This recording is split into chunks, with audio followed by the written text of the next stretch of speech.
If you spread yourself too thinly across lots of different things, you can't be that great at all of them. You just have to figure out what the priority is.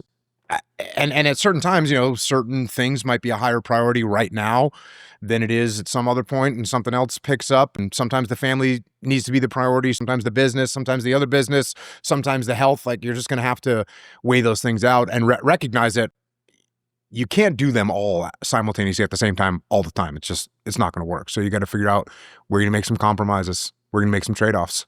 Yeah, the sentence, you can be anything you want, but you can't be everything you want, is so good for that. And especially if you like novelty, like doing lots of different things. Oh, this is interesting to me, curious, I want to, you go, yeah, okay, dude, but there is a limit, right? And when you start to, it's the most obvious thing in the world. If you spread yourself too thinly across lots of different things, you can't be that great at all of them. It's one of those laws of combat that I teach and used to teach in SEAL teams, and now I teach to businesses: prioritize and execute. Like, you've got to figure out what the priorities are and then execute on those things. But you got to figure out what the biggest priority is at any given time.